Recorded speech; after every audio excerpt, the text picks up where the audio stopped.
black ones. I got me, man. It's a fucking lie, man. I had these on, man. I had these on several weeks. I put these motherfuckers on. This is like my house shoes. 1 hour. Quick pod. 98. Quick pod. Dude, as Kevin Hart in that movie, he was like, what did you beat off at? It's like, Keep ruining the movie. Okay. whatever, man. Keep talking about it. Keep talking about it. Keep telling me jokes. Kevin Hart, I ain't gonna What did he that. say? No, What do you beat off at? Fuck it. I ain't gonna Tell say me what he that. said. I ain't gonna say nothing, man. I already gonna be looking for that part I now. ain't gonna say the punchline. As well as the other one. The other one was funny, but I didn't ruin it because I didn't really say it. When you see it, it's gonna come out of nowhere. Like it hit me. The jokes in that movie come out of nowhere. They hit you like this shit funny. What is it about? Don't tell me. I'll tell you what it's about. Yeah. I don't know. It's a good movie. It's a good movie to watch with a woman. A woman you care deeply about. That you may be trying to change the mindset of. Whatever. Kevin Hart gives a great speech at the end of that movie too. A great one. You think the woman would give a fuck about a speech in the movie? She should, because Regina Hall, such a beautiful. She was in there, she received that speech the way that a woman should receive a speech like that. She was just like, yeah, okay. And everything about the end of the movie, I like. So even no matter how you may feel about it, and we're talking about Kevin Hart's new movie with Mark Wahlberg, who I think Mark Wahlberg can't make a bad movie with a black man. It's impossible. With a black man. Pain and Gain with The Rock, fucking great movie. Two Guns with Denzel Washington is one of my all-time favorite movies. Four Brothers. With a bunch of niggas. He was in there with a bunch of niggas. Leading those niggas too, by the way. Leading every nigga in the movie. Badass white boy. Doing nigga shit. Tell your story, Mark. Yeah, I got The Rock now. What you gonna do now? Big ass pants and boots. Dribbling like that. Come walking up out of nowhere in fucking middle of nowhere. Where were they at? Fucking cut an igloo, cut a hole in With fucking Andre 3000 standing over. Think, Bobby, think. Watch your motherfucking mouth. That nigga said, watch your motherfucking mouth. Pointing the motherfucking camera and shit. The motherfucker said, you think I got mama? What he said? What the fuck he said when he pushed him? And then he go punch, then who he punched? Bobby? When they was in there, when they fought, when they thought he, for the insurance money? We got some punch and shit. But, no, man, fuck it. We ain't gonna keep talking about, you say Mark Wahlberg can't make a bad movie with a black man. Kevin Hart, I think this is a real good movie as well. What I was saying is the speech that Kevin Hart gave at the end of that movie, I think it was good. It was one of those endings where you be like, okay, I don't need to hear anymore. I was gonna say it's one of those where you like, all right, okay. turns the movie around. Do you think that women, I'm gonna just get you right off of that. Do you think that women consumes those messages the same way that we do? I would like to think so. Hopefully it works.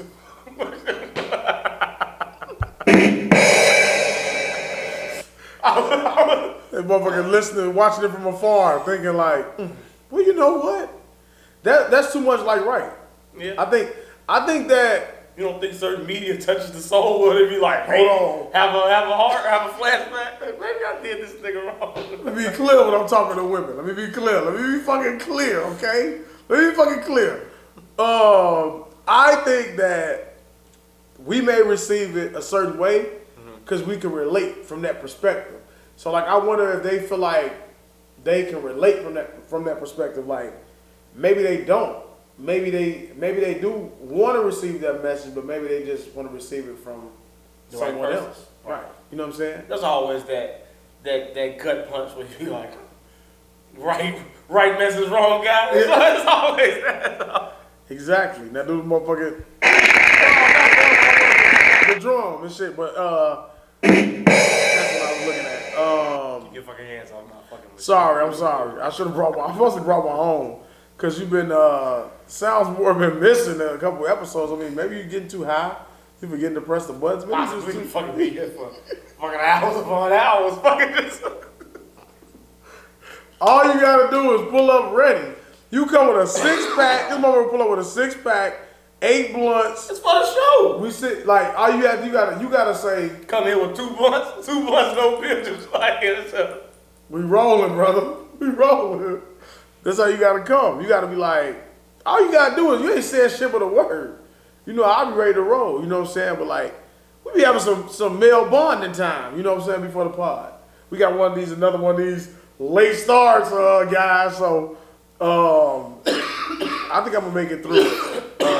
But I want to ask you that. Like, do you think you should ask some of the women that you get feedback from? Like, I think so. With movies, they like a lot of. Should ask. Somebody ask Marie that. Like, chick flick movies and shit. Wait till exhale. I mean, what's the woman one? Shit that you gotta go and you gotta. The basketball movie. Love and basketball. Yeah, they. But see, you have to go and find shit that's overly sensitive and overly relatable for the woman, right? Well, I mean, like shit like that means something because you've probably been trying to get that message through some thick ass women's skull for a while or in the past, and they not comprehending it. So you like, you know, a movie I try to use. This is where I leave you. You seen that movie with Jason Bateman? Mm-hmm. I try to use that movie with women to show them like, look at this man. Like, look at what you can have. Look how life can treat you. Look how shit can change. And just look at people, or maybe, what was that movie about? Like, people just being unhappy with everybody in that movie was just like in a situation that they didn't really want to be in. They wasn't really living their true selves. Yeah. You know what I'm saying? It's just. But they see those movies all the time, and those aren't the ones they want to relate to. You know what I'm saying? Like, those things are more relatable for us because it's a happy ending. You know what I'm saying? For the most part. I think that's what we yearn for, that happy ending. Yeah, I think the way that this Kevin Hart movie did it, though, I think they did a good way. You keep talking about the Kevin Hart. I'm just saying, man. I'm trying to see why he keeps talking about it. I told him I'm going to watch it tomorrow. I'm always behind on certain things because I wait on someone when I'm trying to watch something. I've told you the trick. As a unit. The trick with that, man, just you got to watch it twice. I see. That's how you catch shit. I see. Everything I've ever watched with a woman, I watched it twice. Power, you think I'm gonna wait for you? I'm not gonna wait for you. You know Power come on every fucking Saturday night at 12 a.m. Like, why you going to sleep? Why you wanna be asleep? Go right ahead. When we wake up at 8 in the morning, I'm gonna sit there and watch that shit like I've never seen it before. Like, should be making me mad, man. I'm like, turn that fucking volume down, put the subtitles on, and watch the hell out that shit. Like, I'm gonna hear what he really says live. I want to see what's up, man. I see what's going on. Because you know what, the rude part about it is if we in the middle of something and she fall asleep, I'm gonna turn it off. I fall asleep, she just run it through. I wake up at the end of that shit all the time like, the movie over? Yeah, it was good too. Damn, you wanna go turn it off? I'm gonna just watch it by myself. So while she working on the fucking computer, I start watching shit. Like The Shy, she don't wanna watch it, I'll just run through the episodes. She'll be like, what's happening on there? I'll be like, oh, it's a lot of shit happening. I can't even tell you. I can't even remember. Now go back and watch that shit on your own, because it happens. But yeah, man. To go back to that shit, like I just wonder if they get the message. But like, what's another? I'm finna say we ain't talking about movies. You gonna start it off with this? I guess we doing it then. Talking about movies, we're running them off Samaritan next. I don't have to. No intro. I'm just talking. Shut up, man. I don't know where we going. I thought we was the side segment. You know what? We want to do something a little different. Well, not a little different, actually. We're going to do a variety of things this episode. And we're going to see what sticks. Right? What are you talking about? I'm talking to the people. Okay. About the idea we talked about off of the camera. All right, man. Lead it. Go ahead. I'm done. Fuck it. I'm fucked up. He think I'm just rambling on? Think I'm just fucking making no sense? Am I not making sense to you? It's good. It's good. Awkward. Dude.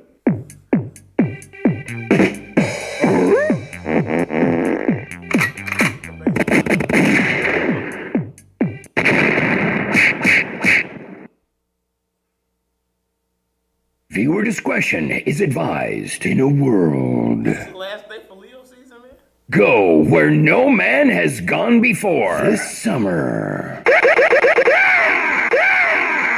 Wow! You're fired.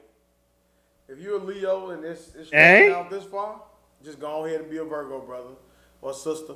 Just go on over to the other side. No roar? No roar. That's the only one you get. And speaking of roar, did you see Beast? I didn't. Is it out yet? Yeah, it's been out. It's been out for a week. I saw it. How did you feel about it? It depends on what the expectation was. So like, going into it, Marie didn't want to see it. She was like, I don't want to see no fucking man fighting no lion. I'm like, that's not what the fucking movie about. You see it in the previews. So it's more to the movie than just. That's what it looked like it's about. Because you see at the end when the fucking lion jump up on him, he wasn't fighting the fucking lion throughout the whole fucking movie. Every preview. Like he was. It looked like the He was premise. being hunted. The premise of the movie looks like they was on a safari. Car stopped and they stopped into a lion's territory, and he's being hunted by a lion. Right, trying to be. But So that's not how it happened. Some fighting a lion. No, it's Like, not. It's like Jurassic Park when kids get stuck in a fucking car.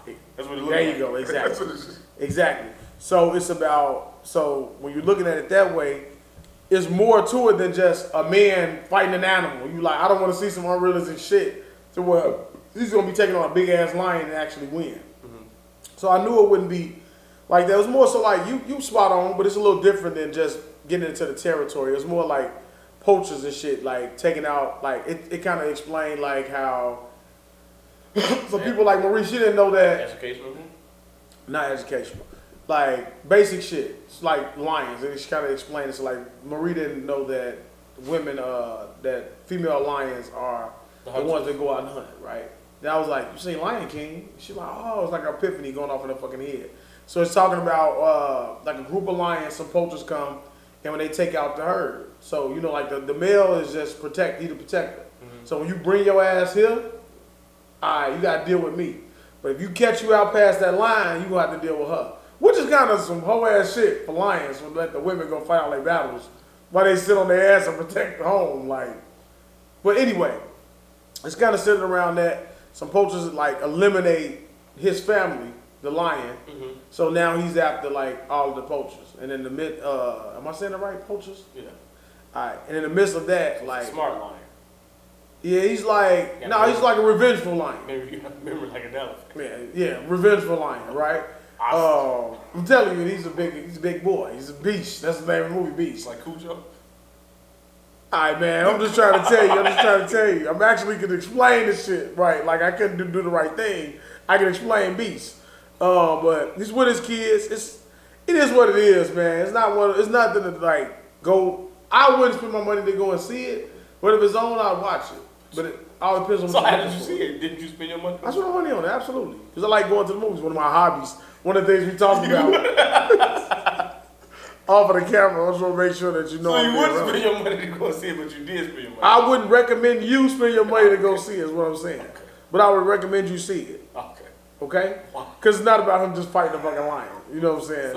It's not about poachers, man. It's about a lion seeking revenge on the village for people for losing his family. And I mean, he's just like... Is he talking in the movie as well? He's not.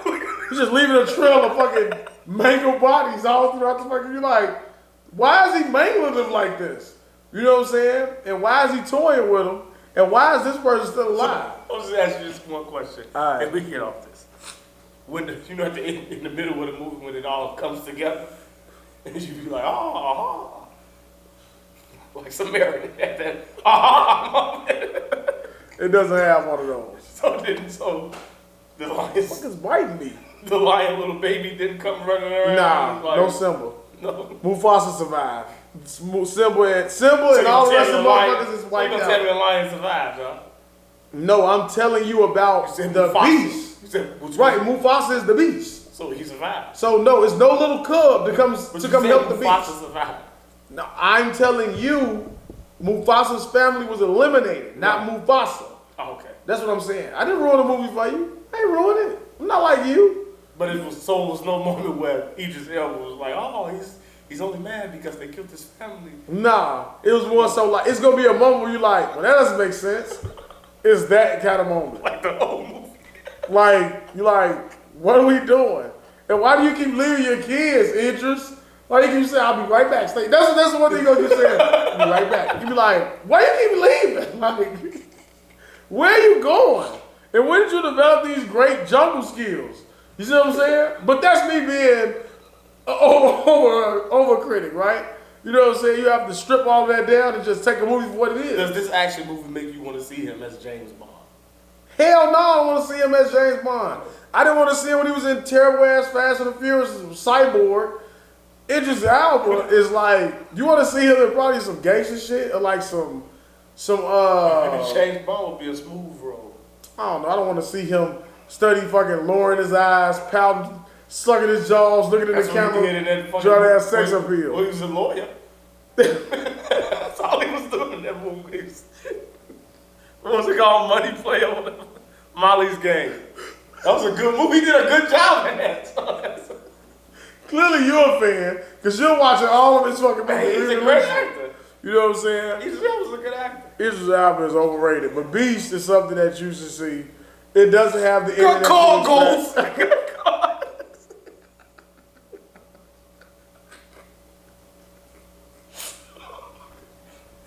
The fucking London came out. I'm sick of your shit, bro. You got caught.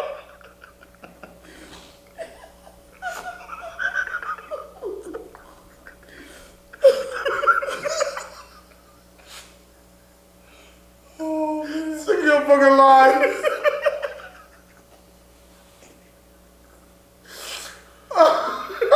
You gonna just interrupt me and say that fucking part? Oh man, hey man, it's really late, guys. It's gonna be some serious shit. Hey, look, there was something else with Idris Elba did I wanted to talk about. But look, man, go see it. Go see the movie at home when that shit is on. When it come on sale. Free streaming? Not free stream. You gotta watch it before that, because it's not gonna end the way you expect it to end. But it'll also make it like unpredictable. Because you can see what you can see. Let me tell you something. I predicted how this shit was going to end 20 minutes into the movie. So you're going to watch, you're going to be like, oh, okay. We're going to find that aha moment happened at the very, like, towards the end of the movie. You like, here it is.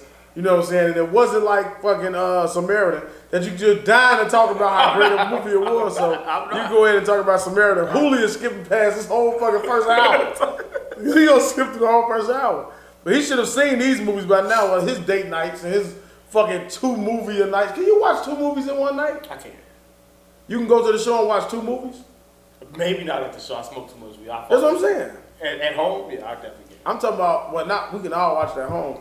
Julio goes to the show and go see 2 movies after fucking a big fucking mega combo box. A hot dog, a burger, popcorn, and let me wash that down with some motherfucking Coke, dark pop. I would be in a motherfucking deep fucking hibernation if I ate like that and tried to watch a Even if movie. you was sober? Hot dog, burger, popcorn, big ass fountain drink, and fucking Coke. Just go to sleep. How you woke? How you fighting your sleep? I know you are fucking tired as fuck. So you could, like, I don't know how he does it, but I'm pretty sure he's seen every movie that's his drop. And that was a sidebar. Well, how did JayZ do it, man? Are you ready to discuss the album that has the nation in a tizzy? We can talk about the album, because I think it's probably one of his most enjoyable albums for me, which is not saying much, because I don't enjoy. I don't enjoy too many of DJ Khaled's albums. I like, this one is one of the ones, hold on here. One of those albums, you could tell he was kind of like patching people in and out of songs, like he would put them here, put them there. This is, you can actually tell he went to the studio and put people, they actually worked together. So like, for me, I'm gonna tell you all the songs that I have on here for me. I have God Did, Okay. Use This Gospel, Eminem. Let me speak for a second. Motherfuckers keep hating on Eminem. People are gonna hate on Eminem. Eminem absolutely killed this shit. When I heard Eminem rapping on this, he didn't curse. He was kind of like rapping from like subject matter, gospel. He didn't curse. He didn't curse in his verse, and the entire verse was something God related. You know what I'm saying? So like, It's a big deal today. He didn't curse. no, I'm just saying. You know what I'm saying, man. When people talk about Eminem, they say, "Oh, he's talking about fucking his mom, killing his mom, or just rapping and cursing and putting shit together." The name of the song is "Use This Gospel." Kanye could have been off the song. His chorus is terrible, but Eminem, you heard it, you liked it. I did. All right, Eminem, what he did on that verse, the way when he's rapping like that, undeniable. Is he the GOAT? When you rap like that, is he the GOAT? He's really good rapper. The GOAT is on track number 2. Is he top? Rapping second. That's the top GOAT. 5. Absolutely. I already said that. I gave you my top 5. Episode 5 through 10, I think it is. Somewhere all the way back there. So if you guys want to go watch some old episodes of fucking Straight Gas Homie, you get the top 10. Speaking of tops, there's a worst top 50. We can talk about that too. I sent it to you. You keep not opening my messages. Anyway, Use This Gospel, big time. I kind of like the video, so that's why I like that one. I like Lil Baby verse on that too, Future and Lil Baby. Keep Going, of course, the one with Dirk. I listened to it a couple different times. And for what Dirk is, Dirk ain't missed. We know that already. Rowdy Rich, just let Dirk sing the chorus. You didn't need a Rowdy Rich on that one. Probably the surprise song. All Dirk song, like the 21 Savage song. All Dirk? Yeah, that's cool. Probably the surprise song that you probably wouldn't expect me to have on here is Party with Quavo and Takeoff. Only because I was just showing you that and I was just singing Eddie Murphy probably the week before that, and for them to sample that. The Juice WRLD song. I like the Juice WRLD song. Okay. Stand Alive, of course. And the Jada Kiss. I put the Jada Kiss on there too. The interlude when he rapped on that. So I have 1, 2, 3, 4, 5, 6, 7, 8. 8 songs out of 18. Okay. I think that's pretty good for a DJ Khaled album. No Future and SZA? I love that song. Nah, I don't think I listened to it. That video you sent with the motherfucker standing on the lawn, that's what we be standing there singing Future and SZA. Well, That's what we fucking do. well, let's do it. I'll be there. I will say, I went back and listened to the verse. I got feedback. I talked to E. I'm gonna say his name. Fuck it. He texted me the exact same day. But before we get to the JayZ verse. Okay, all right. Go ahead. Give your synopsis of the album. Whatever you're finna do. I'm gonna shut the fuck up. Hands down, my favorite song on the album is Bills Paid with Lotto and the City Girls. You didn't like that song? I didn't listen to it. Why not? I'll always tell you, I don't want to hear that shit. If they make a video, I'll watch it. And then maybe it'll grow on me. But it won't be in my fucking playlist. And I will say that listen to that song, although they did talk about sex, that's maybe, and I have a different opinion about the Meg album. I think the Meg album is better than what I gave it.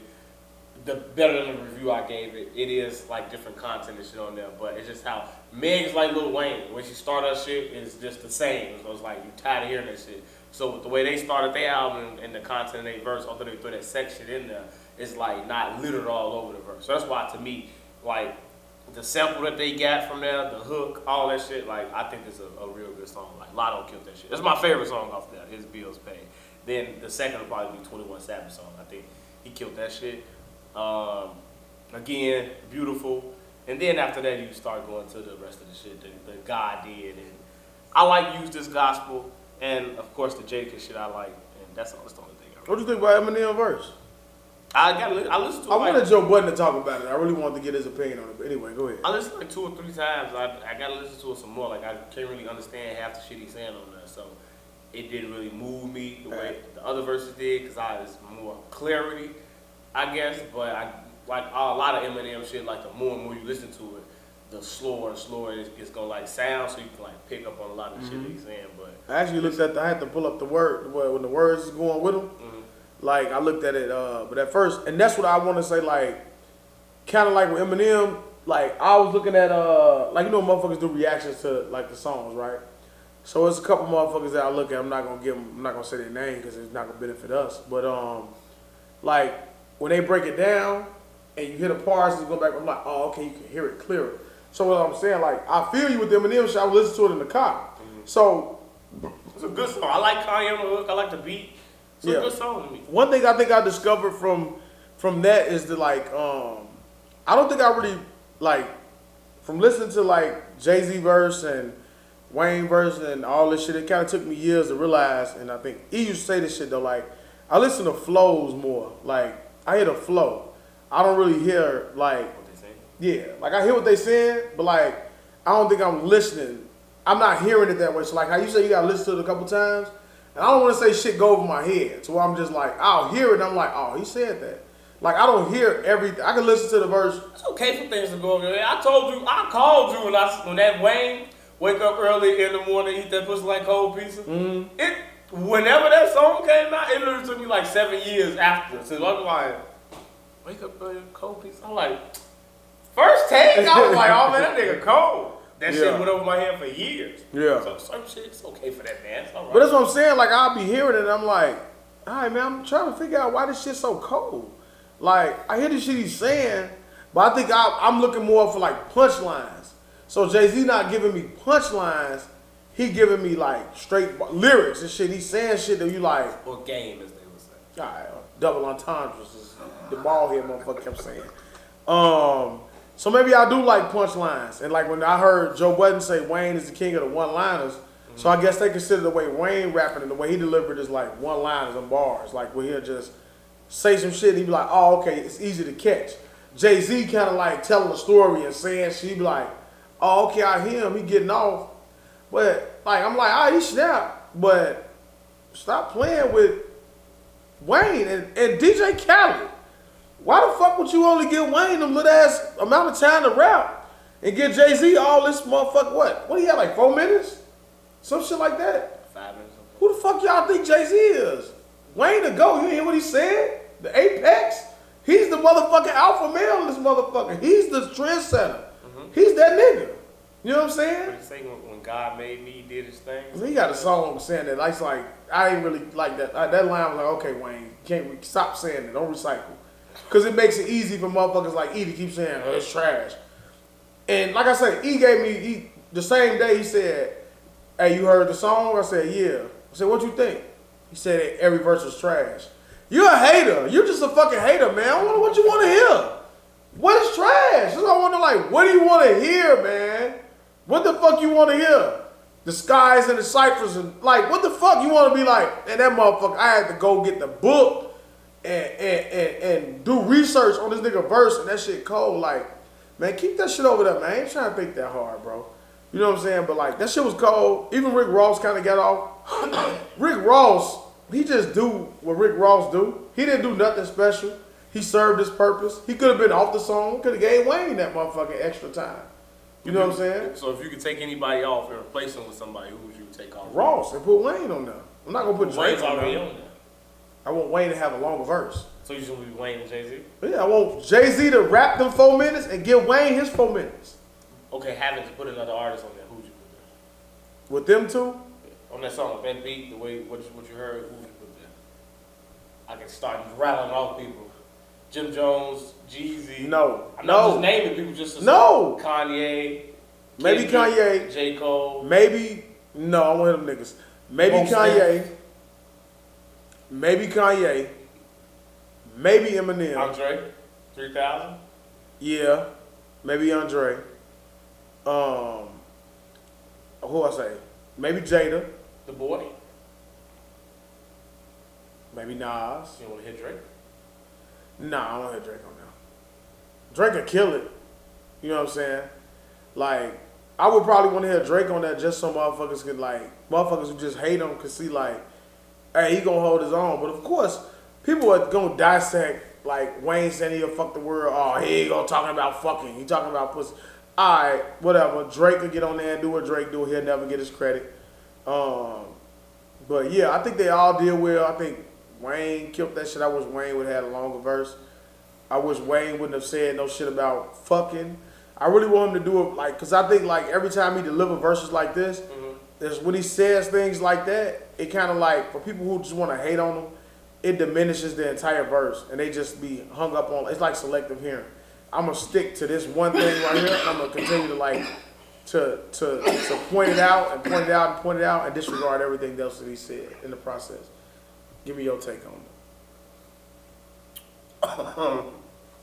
I don't think the problem that I feel like with the JayZ verse is that it was overly hyped to what people saying that it's the best JayZ verse that they've heard ever.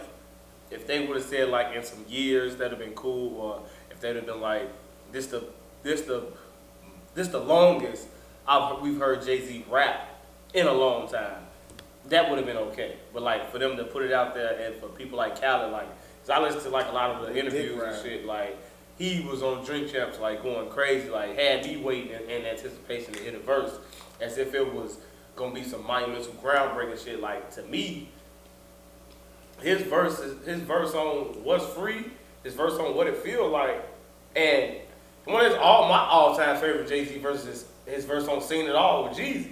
Like I think all three of them verses is better than this verse.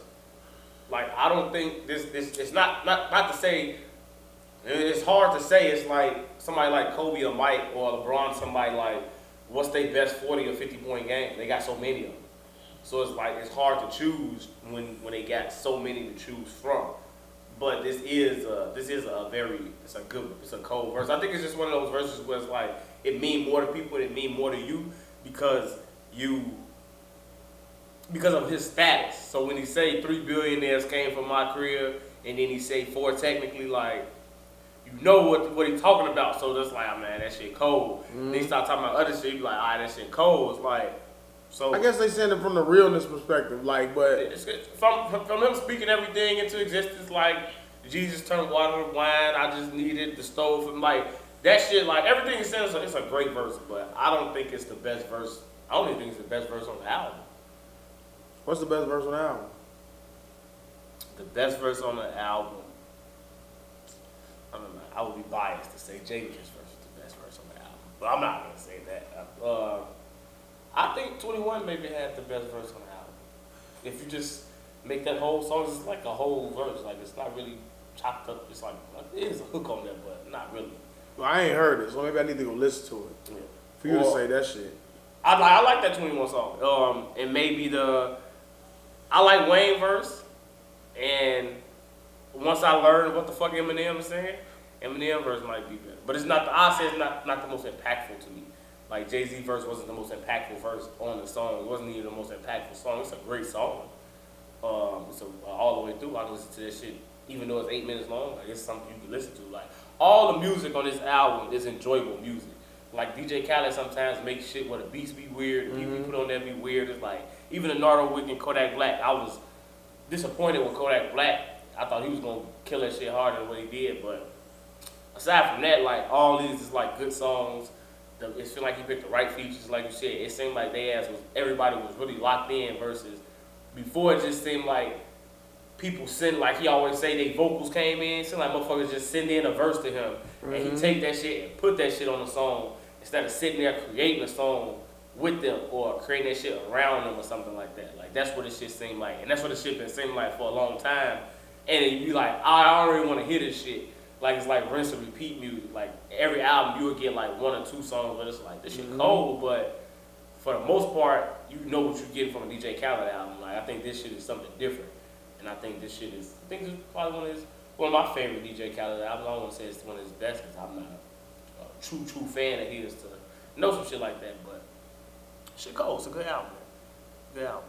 Yeah, we both not, but it is a good. Listen to the Bill's Pay song.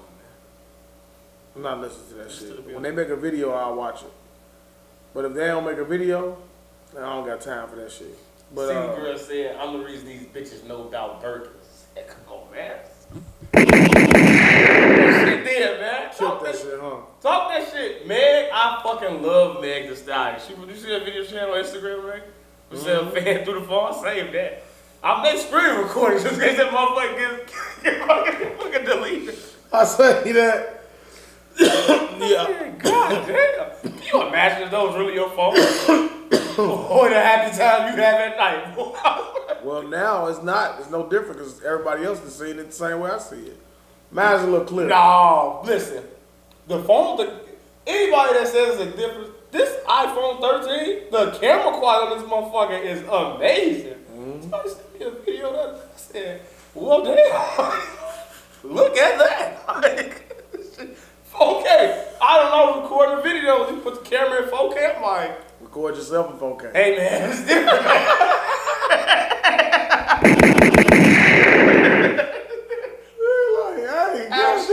That motherfucker pick up on all lights. Great with lighting. Hell yeah. The blue, the red, the green. I'll be like, okay. Man, get the natural sunlight coming through. All right, man. I might upload. I'm gonna upload this shit. Man. No, man. That's great camera quality. No, for sure. This phone's gonna give me a trouble. Man, I can't wait. You can download shit in 4K now. You know what I'm saying? I'm watching it in 4K. But ain't nothing like the camera in 4K. That's what I'm saying. Like the way it, that's why the way it look, that's what I be talking about with my TV. Yeah. When I used to be talking to me about the TVs all the time, the way that move, the way when I be talking about how they move, that's what I be thinking with the TV. It's not an ad, but iPhone 30%. Does the fucking Samsung have a camera quality like this? Better. Than that? Yes. All Android shit is better. Apple is behind on everything. I'm gonna have to get a The separate. screen protection, they shit is better. Would you think that's weird if you found out your homie had a second phone just for foreign videos that he made? Man, well with you, we know you got motherfucker keep y'all just pay this phone off, don't worry about it. Just put it in the archive. You will start collecting phones. Motherfucker got all his phones. Put away somewhere. Good scenes on those phones, man. Good material. Man. Just takes you back to a younger age. You be like, yeah, man. You gotta. Me, I had it, so I can always go back and look at this moment here. Yeah, I remember this one. Yeah, you know, been doing all that kind of shit. Yeah, man. DJ Khaled album, great. Meg Thee Stallion, great. I love Meg, man. Amazing. I seen a little bit of an interview with Carisha. That's what I want to watch. I wanted to watch this shit. I watched Issa Rae interview, man. 3 hours long. I ain't see that one. You're not gonna watch because you're a fucking hater, man. But Issa Rae is amazing. She's great. I ain't got no problem with Issa You Rae. have a problem. That's why you still haven't listened to Insecure. I'm just not watching it. Why not? It's like Martin. It's like Fresh Prince. It's some shit you need to watch. Some black shit. I don't want to watch that type of shit at this point in my life. Not interested. It's your problem. That probably is. Coach. What you always tell me? Step outside that nigga box you in. That's the nigga box. That's not a nigga box. I'm out of it. Insecure is not the nigga box. It's Adam went to the House of Thrones, son. That's what you in. Step outside that box and go to the House of Thrones. Okay. Game of Thrones. No, the House of the Dragon. House of the Dragon. You really know. Okay. Yeah, I'm on episode 2, by the way. Scusi. Fuck you into the Dutch. That's an episode. Did he make it out of Game of Thrones? Dude, fuck you into the Dutch? Yeah, dude that said that? He's fucking people into the dirt. Oh, he died that episode. He died that episode. He died. I think he died in that scene after wanting to fuck somebody into the dirt. He died. He should. Yeah, man, it be brutal shit happening on Game of Thrones. He be just like, y'all really just do that shit? Like, that's what make it so intriguing. But like, it's something else. I ask you, how would you handle this situation? So, okay. It's somebody that I'm trying to. So, you're at a job, and it's mixed races in there. It's black, white. Okay. One of the white kids, you know, he clearly likes the vibe. He's digging the scene. He likes our type of things and everything. Mm-hmm. You're the boss, and you can feel it and know that he says the N-word, and at some point he wants to say, cause he's like, you my bros, you my guys, you my homies.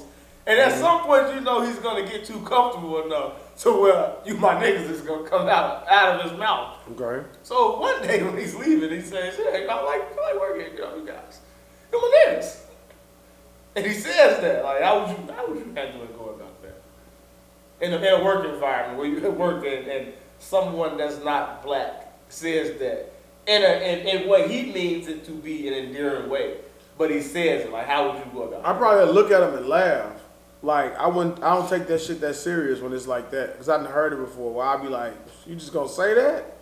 You know what I'm saying? They'd be like, nah, you my niggas. Like, if he continued to say it, like, I'm like, bro, you know you can't keep saying that shit. I'm like, all right. But, like, when they said it, it's like I remember when one of Safed homies, we was together, and they got into it. And they kept saying, you gotta back up, nigga. nigga. He kept saying it to Safi, and I was sitting there looking. I was like, just shaking my head, laughing, like, why you keep saying that? Like, and he was just like, we never talked about it. I wasn't offended by it. You know what I'm saying? You can't be egregious and keep saying it. Mm-hmm. Like, I probably would address it in like a funny way. You know what I'm saying? So they know, like, just don't get comfortable saying that shit around me. Mm-hmm. But I wouldn't overreact and be like, hey, bro, like, I'm gonna beat your motherfucking ass. You can't say that word. You didn't work, like, I ain't gonna do all that, that other shit, like E or something. Like, come on, son. You can't be saying those type of words. No, dog, you wildin'. Like, his voice. How would you, that scenario has happened with you? It has. I nipped it like, man, you can't say that. You can't say that around me. You can't say that to me. I don't give a fuck who you said around, what you said. Like, you can't say that shit around me no more ever. You said, my bad, dog. No offense, man. Like, no offense by it. You know, some people get offended by it, some don't. It's like, man, it is what it is. You know? Yeah, don't say that shit no more. But it's older me. Mm-hmm. How would younger daeo handle that situation? I know the same way. Ignorant, like working, like. So you 16, 17 at a job, and some dude's like, yeah, y'all my niggas. Yeah, I wouldn't, like, I hung around a bunch of white boys that wanted to be cool. Mm-hmm. Not Safi. Safi friends would come around, and they would try to sneak that shit in and be like, yeah, my nigga, you know what I'm saying? Not talking to me, just talking in general. And I'd just be looking like, I always address it like, man, you can't be saying that like that. You know what I'm saying? And they'll clean it up, like you say, no offense, but I ain't never been like, overreact, just fucking lose my mind, like, oh, I'm about to fucking throw you through a window or some shit. Like, you can't say that word, like, nah. Now, if somebody was saying it in an egregious way, you probably handle it a little different. I'm still not gonna strike somebody about it, like, cause, like, you gonna go to jail, like, the police don't give a fuck that he said that. Yeah, I sucker punched his ass. He kept saying nigga to me, like, no, you dumbass. I think that is a crime, though. I don't think you can say nigga like that. You can't, but it's his word over yours. You call me, oh, here you go, you guys always playing the race card. So everybody calls you a nigger, like he said it. Now he gonna say it to me. You gonna hit me too? Well, I can't, sir. You got the badge. You know what I'm saying? Like, yeah, man, it's all about how you handle shit, like, and how the shit is used. Like, 16-year-old Devin, you mush him in the face. I'm flying off the head, man. I'm not call me no nigga, bro. You can't say nigga around me. I'm flying off the head. I used to get mad. I told you when I first went to high school when Puerto Ricans and Mexicans would say that shit. My folks had to tell me, like, oh, no, it's okay. I'm like, it's not okay. Nah, they kind of like us. That's when I learned that shit, that they kind of like us shit. I'm like, nah, Nori. Well, Nori black, but it's like, nah, bro, you not like us. That's not who you are. I can't call you what y'all call y'all in the rocket. We said we gotta see what they call themselves. You can't be like, yeah, you must speak. They'll be like, you can't say that. You know what I'm saying? That's offensive. You're like, I'm not trying to be offensive, bro. I'm just, just using the term. So I would, at a younger me, I would you're like, boy, you my cracker. You want to get confrontation. How would you tell your kids to handle that? If they're called that, is it strike if they're called that at school by a young white girl or something? Or maliciously? Yeah, like, stupid nigga. I always tell them to just be sarcastic and retaliate with words. Like now go for, like, cut deep. When you say some shit, when motherfucker call you that, you gotta cut deep. Like say something real bad. Like, or something that's true. Like Tamara, I know she told the little white boy at the school, he kept messing with her. She was like, that's why your teeth are yellow. And that's why you are. And she said something else. He's going to think about it. Like, my fucking teeth are yellow. We're going to go look in the mirror.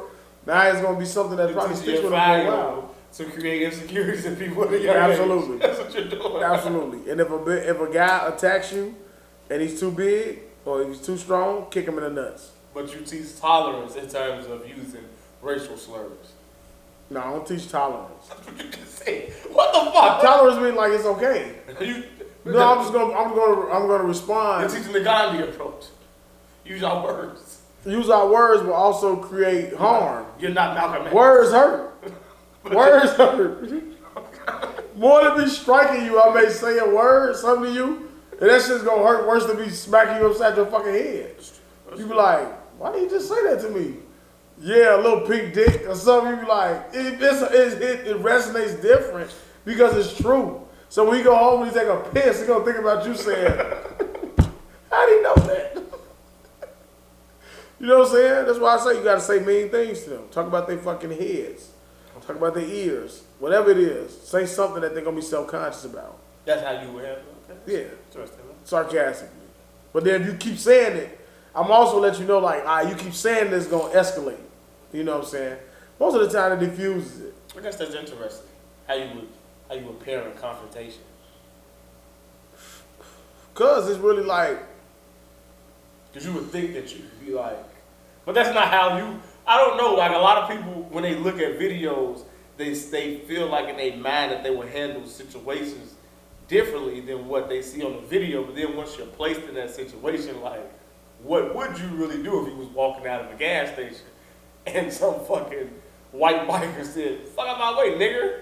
Like, where's that? Are you gonna get on that rah-rah shit and strike him, even if it's just a regular man? You gonna want to fight him, or you gonna laugh it off? You gonna walk it off? You gonna, like you say something mean, or like how do the adults really handle those situations? I think it's different than what they put on social media or say what they would do in comments versus to what would actually happen in real life. Like I think that should be different. I think for somebody to outburst and say that to you, like they want to cause confrontation. So I always say like, I'm not gonna give you what you want now. If you continue to be disrespectful, now I'm gonna feed right into your shit. But if you say that and just keep it going, I'm gonna be like, I'm gonna say something like sarcastic, also with like showing that really I really don't give a fuck that you just said that. Like, but you're an idiot. Like, now if you think you gonna keep saying that and be disrespectful, now it may escalate and go somewhere else. But like I always say, like I just like make fun of you or laugh. Like I said, it was like the guy that didn't want to put a mask on one time, white guy. Tell him he was red in the face. He was mumbling shit under his breath. And I was just like, look at this guy. He's a tough guy.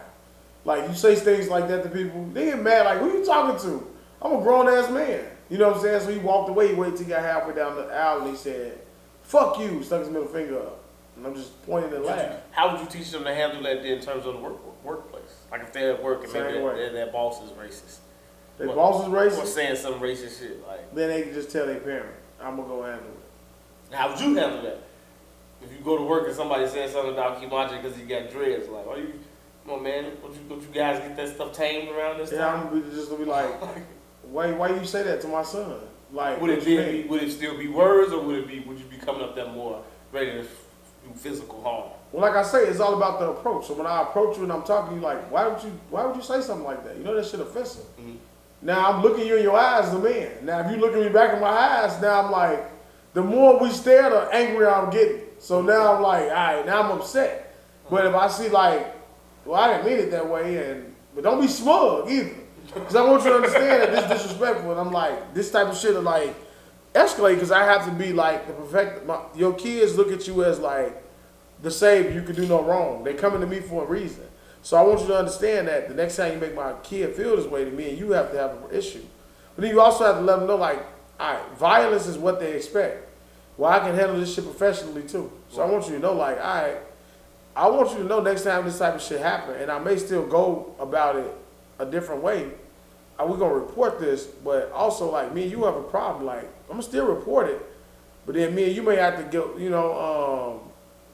get into some fisticuffs if I'm using that right. I'm asking because it seems like a hard struggle that one would have to make as a parent. Like you say, you want to teach them, you still want to be that protector, savior, superhero to them, but you also don't want to teach them that just off of anything you resort to violence or you resort to things of that nature, because it's like some things are not that serious. So it's like a thin line between where you draw the seriousness in certain actions and how you, and it all really boils down upon you and how you handle your anger in situations, because your kids are gonna learn how to handle shit first off through how you handle shit, and then once they figure out I can't fight or I'm not good at using my words, then they gotta figure out their own ways around of handling certain situations and things like that. as someone without kids, I'm saying it seems like it would be a hard situation to be like, because there's no blanket situation like they call you a nigga, slap him, or do this, or do that. Like it's always so many nuances to the situation where it's like, well, maybe. Because that's a lose-lose. Like, it's kind of like what they expect. They saying that shit to you because that's what they want you to do. Mm-hmm. You know what I'm saying? Or they got a gun, or they're a real good fighter. Because they out their fucking mind for somebody to just randomly say that. Like, they'll say that knowing that once you put with no intent to get violent with you. Mm-hmm. How dare you? I'll call the cops. You know what I'm saying? You'd be like, how you gonna fucking call me a nigga and then threaten me with the cops? Because they know they're gonna come. So, it's kind of like a lose-lose. So that's what I'm saying. Like I always try to take the high road, use sarcasm, make a motherfucker feel stupid for the things that they do. But then there's also like you can't keep pushing, you can't disrespect me. Don't take it too far, because then we have a different type of issue. Okay, okay, man.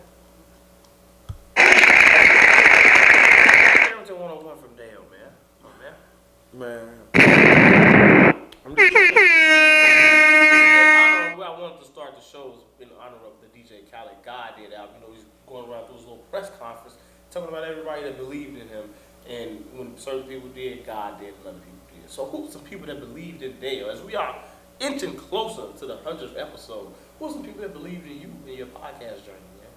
That kept you going, kept you motivated. It was like, you got that feedback, all that feedback all the time from certain people that was like, man, I don't fuck with this shit. You're doing good. Or they see the growth in you and shit like that. Who's some people that you be like, this person did, who he did?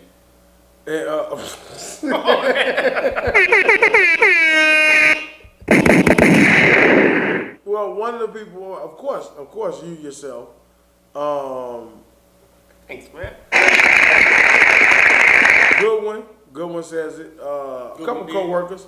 Yeah, Goodwin did. Odell did. Chris did.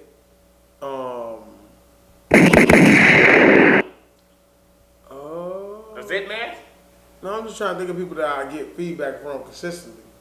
They be like, yeah, I watch y'all shit all the time. Hooli, of course. Hooli did. Mark at a point. Erica, Mark's child's mother, she always comments on some things when she finds them funny. Or when I see her, she'll be like, you're an asshole, you're an idiot. You know what I'm saying? Like, so just let me know that they're tuning into certain things, if not just the clips. On the podcast journey, yeah, that's a few people that see some of the things. And I always joke about it with Goodwin when I talk about with the unapologetic shit. I be like, yeah, y'all see my work now? You see my work now? You know what I'm saying? Yeah, that's what I always just say. Like, Eh? yeah, you see my work? Because at first, like, I always would say, like, know your worth. We kind of talk about this shit, like, in the financial world, where you, like, I know what I bring to the table as a whatever the fuck you want to call it while we potting. So, if you don't see the same value in me that I see in myself, what I'm doing it for? You know, it's easy for me to stop doing this shit because I'm just that person. Like I commit to shit that I want to commit to, but things that are kind of like extra. If I don't have to do it, I don't really like doing it. So like for sure, it'll be you and among the others that I name. It'll be people that motivate me and keep me going. Well, I know you got. Go ahead. I'm sorry. I'll put it on me. I'm trying to fucking put it back on me. Keep going. What do you What do you think has changed the most about you since you started podding? As far as podding, what's I would say like I'm on a fucking interview. Well, not as cool because this is how I prefer it. This is how the pod should be. I think we're not professional. Like I won't say like the level of professionalism or the way to outline it and the way Professional organization. You know what I'm saying? The way that we go about it. Like I would say that changed a lot. Got a thinking stone. I want to say when we first started, it was kind of like not structured. A lot of profanity. Like it would seem like your rap career? Really ignorant. Like you're ignorant. You're ignorant. Like if I go back to look at some of the first pods that I did. This gentleman's rap career real ignorant. $100 million man bouncing a basketball You want to be a fucking thug on the record. Okay. Oh man. No Hey guidance. man, he just rapping No about guidance. his life. Oh. Not one person around him said no. What was his fucking name? No. Jules. No, Jules. This ain't it, dog. No. Bunch of cosigners. And that's what I hate. And that's what most of the time in an environment or like in most settings is like, it's a bunch of yes men. You be like, nah, I don't want the motherfuckers that's going to agree with me on everything. Mm-hmm. Like, challenge me on some shit. Like, it's the only way you can show growth. Like with the pod, that's what I would say. Like, am I answering the right shit? Am I answering the question before? I mean, I am fucking fried. What was the last? What did you just ask me? One more time. You said. I was asking you about any growth that you've seen, whether it be growth you've seen in your personality There we go. on the pod, or maybe some things that the pod has helped you work through. Yeah, I got it. Stop talking. Camera friendly. Camera friendly. I absolutely hate the camera. I absolutely hate everything about it. So you give yourself the best angles. I mean, the side angles you put me on some of these shows. I'm telling you, you can slide over. My You got too much fucking door in this one. Look at that. Look at how I look at these fucking camera shots. All they gonna be thinking, I'll be like, there's people that be sitting there watching, looking at me like, who is this fucking guy sitting there looking like that? Bill. Listen, man. Hey, look, man, you got to get it to where it's nothing but the top of their head is peeking above. I see you keep changing the setup, too. You keep trying to move it over so that more and more of me is revealed. But it's okay. Nobody looks good from the side. You ever been sitting there on the couch and your girl sneak a video or a picture from you from the side? You ever been snuck a picture from behind? And you sitting there and your trousers are half off your ass for some reason. You got plumber's crack. You just all disheveled sitting there talking shit. And she sends you a video and just see how you look from the side. Yeah. I'm like, and expecting her to understand. yeah, you must really love a person. When you look at a person from the side, you really love them. Because motherfuckers be looking terrible from the side angle. They be resting. They find their fucking cheek in their face. Man, whenever I get a picture of me from behind in some underwear, I be like, I think you're infatuated with how you look from behind. You always bring I'm not infatuated. I'm embarrassed. Is what I am. That's a bad sight to see. It's not gonna work. You can't have a flat ass. Work on your glutes. I'm being that bitch like a bitch. Then why this nigga always working on his lower body? Fuck, he a running back? He trying to work fucking squat with 400 pounds. I'm gonna get a little curve. I'm gonna get something. I can't even hold my damn jogging pants up. I gotta have a drawstring. Motherfuckers, bottom heavy and shit. I'm one thing I say is promoting. I never used to promote. Promoting is like pulling teeth. Like I'm like, so I don't mind doing it now. I just don't want to know. I never go and look at who watched my shit. That's the most vain shit in the world, I think, from people who post something and then go see who all looked at it. Swipe that motherfucker up. Why do you care? You don't do that? No, I don't do that shit, man. I don't want to know you looking at my shit. Why not? Why do I want to know that? Man. You ain't commenting. Let's see if that shit make it stop. I do that shit all the time, man. And the reason why I say, so you don't do that, so you don't care who's looking at your shit constantly? Because I'll ask you this. So, hypothetically, you're single. Mm-hmm. Every time you post something, 4 or 5 of your exes always look at your shit. First motherfuckers always look at your shit. That's not ringing a bell to you? Like, why? Because why do you watch people's shit? I ask myself this all the time. Like, because I don't really be posting shit. I post certain shit. I'm like, all right, what are you looking at this for? What are you still tapping my little bubble for? For certain people. So some people I hate when I'm doing the fast scroll because I'm giving their ass a scroll. 80% of the people that I watch their shit is because I'm doing like this. So don't flatter yourself. If I'm constantly tapping your picture and you keep seeing daeo 226 under there, don't flatter yourself. I'm probably just quick scanning through the shit. I don't even know how we friends on the damn Instagram. But it's the 20% that you But actually... like I said, that 20% that I actually go and look for. You don't care if they watch your shit? Nah, because I'm not really, if I was single, maybe it'd be different. You know what I'm saying? But me at this point, I'm like... You don't care if your homies watch your shit? Nah, I don't give a fuck. So you just post. So you're the only motherfucker in America that just posts shit. Don't even. I'm not saying. I'm pretty sure I'm not the only one. Like I've seen it before, but I'm like after I post something, I just be ready for it to disappear. I be like, all right, 24 hours ain't up yet. Get out of here. You know what I'm saying? Like if somebody likes it, they'll comment. Now, what are you posting it for if you don't want to see who's watching? See who's a fan. See who's checking in. Because I'm not posting it to see who's watching it. These motherfuckers. I'm not posting it. Like what are they doing? It's 1 in the morning. I'm not posting it to see who's watching. I'm posting it because it's like an obligation. Promoting it is like an obligation. If I post something, it's more so like for me. Well, not even talking about. So I'm talking about even in anything. That's what I'm telling you. Like for me, so like I post your shoes. You don't even check to see who see it. Hell no. So when I post my shoes, it's for me. Listen to me. I promise you. And I'm gonna wait till we get back to you hit that button again.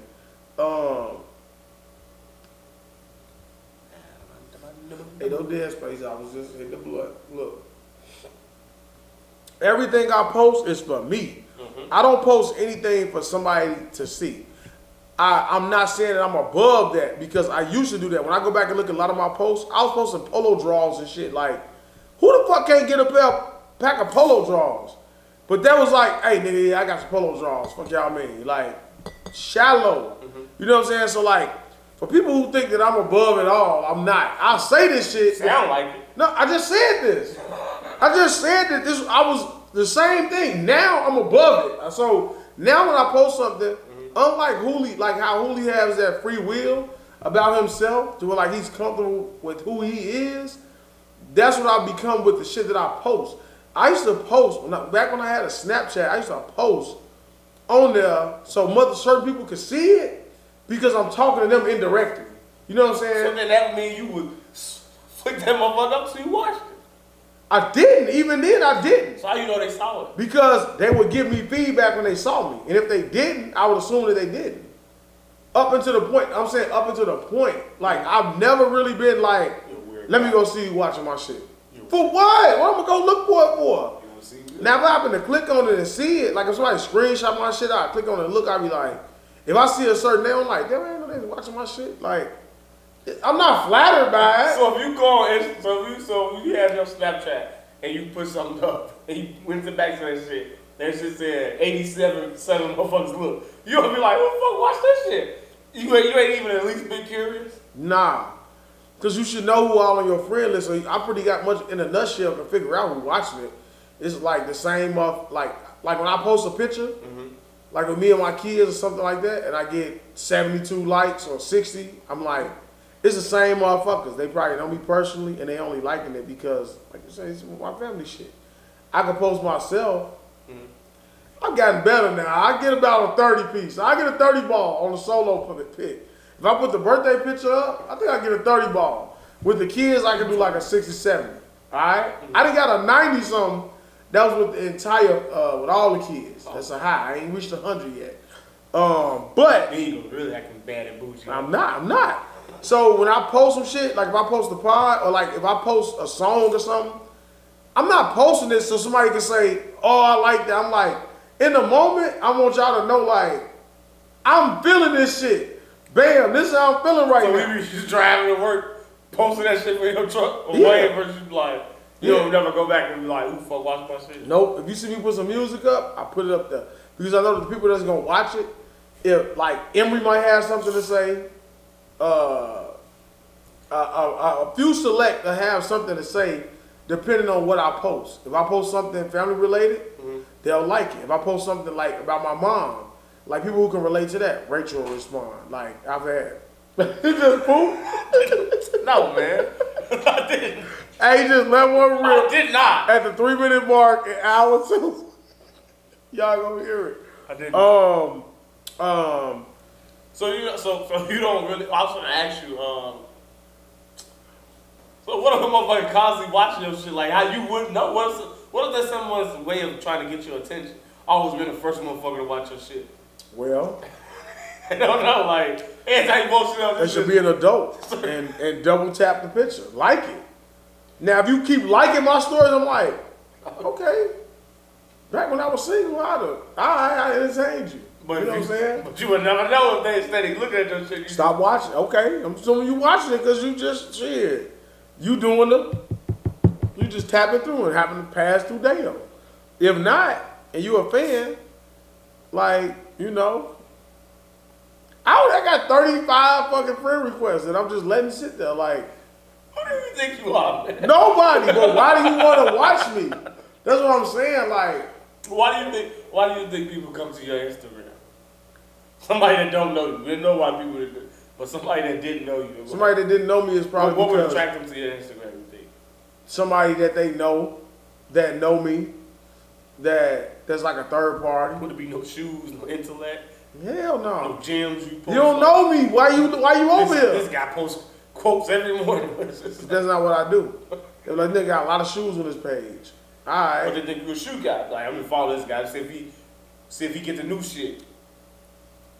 That ain't what they follow me for. How do you fucking know? They can't see what's on it because it's private. So you have to search daeo226 and you see me at a black and white in the Magnolia Projects. That's the Magnolia Projects, by the way, so y'all know. After. So it's really not the project, just a couple buildings. But anyway. False flagging, throwing up different games and shit. I'm walking. Come on, man. Just games some games, shoot some gunshots. Well, I'm just saying, I'm gonna be, man, anybody that's standing over there where the greens used to be like out here, greens and shit. That's not what I did, where though. it used to be at. That's not what I did. You just said. But that's not what I did in the picture. I'm like, this is historic for me. I made it to the Magnolia. What's left of it? Nigga, I was on Balance and Magnolia. I was on Apple and Eagle. Okay, I was in Holly Grove in front of the sign. Like, but is it Apple and Eagle still? Nigga, you want to see the pictures? I'm asking all you. Niggas out. Now, Apple and Eagle was a bunch of niggas out. I just took a picture of the sign. We didn't keep going. Like, we in a big ass Sprinter van. You hopping out on motherfuckers' blocks. You smell pussies?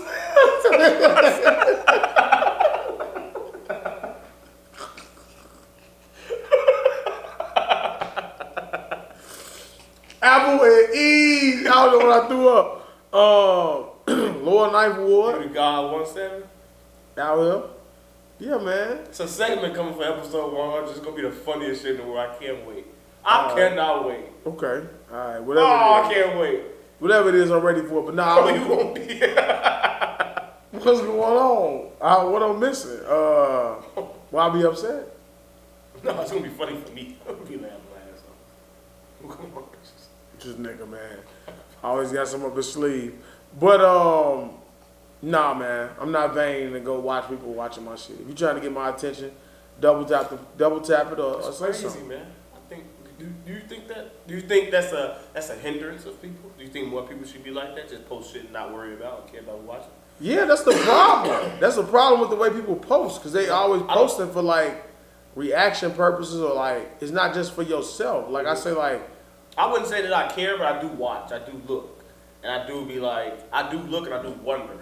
So, but it doesn't take a lot of like space in my brain and being like, why is she watching this or what's she watching this for type shit. Like, but I do be looking at that shit and be like, man, because then they're like they'll watch it and then they make stop. You know what I'm saying? So it's like, yeah, I used to when I like sometimes if when I make a post about the pod, you know it'll be up there. So like I may scroll and I see it real quick. I'm not looking for it. I'll see like certain people. I'll be like, oh, they seen that shit. I keep going. That's kind of how just like this how kind of how I gauge and be like, all right, who fuck with it? You know what I'm saying? Who fuck with it? Because the only thing I post is like podcasts related shit, and they always watch this shit. It's like, all right, why they don't comment? Why they not subscribe? Why they don't like it? I mean, same reason why you don't, and we don't. I like shit that they like it. If I like it, like certain shit that resonates with people. I've gotten various likes from over the years from different people. You know what I'm saying? It's like I guess it's like when people like what they like, they double tap that shit. But I think people that's the closest to you really have to hit that. So be like, nah, this shit is good. It's undeniable. Versus of somebody who don't necessarily know you, they can see the artistry in it and what you're trying to do and all that shit. I'm like, nah, I like this. I fuck with this because they attach something. You know what I'm saying? Yeah, that's one of the things I used to be worried about. Motherfuckers watching it and be like, they lame ass. Get your lame ass. Now I just be like, don't give a fuck what you saying, because you know me. But then you watching it, and that, like when you gonna talk to me, then whenever they talk to me, they say, "Yeah, I be watching y'all podcast, y'all ass stupid as hell, y'all this and that." Like, don't if you can harbor how you really feel, but on the surface, as long as you keep it that way, it's respectful. I don't give a fuck what you really feel, what you got to say. I think something. I just said that, but I think it's something where people look at it, maybe they think it's easy. It's not necessarily easy, especially not what the fuck we be doing, smoking all these blunts and trying to stay on topic and think of shit to say and all that. 120. And be different than what everybody else is doing and try to come from a different angle in a different way and all that. But yeah, I stopped necessarily really caring a lot about the people that's close to you, because in the beginning, a lot of the people from my side that supported this shit was people that I didn't really know a lot like that, or know too well like that. So it's like, so some of the people that like grew with this podcast that I know from, was like they learned me and knew about me from the podcast. So it's like, and for myself, I went away from like, at first, since I didn't know who the fuck I was talking to or know who was watching and listening, so I found myself like trying to use the podcast to get people that didn't know me that well, that was supporting it, to get to know me kind of like through the podcast or whatever. And I don't know, I kind of stopped doing that. I still do it kind of a little bit, but not like stressing it, you know what I'm saying? Coming in here trying to have a fun fact about myself type shit. Like, some shit just happens, it fucking happens or whatever. But I have no idea what I'm talking about right now. Man, I just lost you too. I was about to respond, and you kept going, and I'm like, what the fuck was the original thing you talking about? Because I just definitely had a whole thing I was gonna just say. But yeah, I was just talking about like just the difference in how I view the pod and how I feel like myself has grown. That's not what you were talking about. It may not have been, but this is what I'm talking about now. Alright, because that's definitely not what the fuck you were talking about. Well, go ahead. It was something. Yeah, I don't know, man. We are how difficult this is. Oh yeah, it is. It's difficult. It's difficult. It's not. Just gonna repeat it back.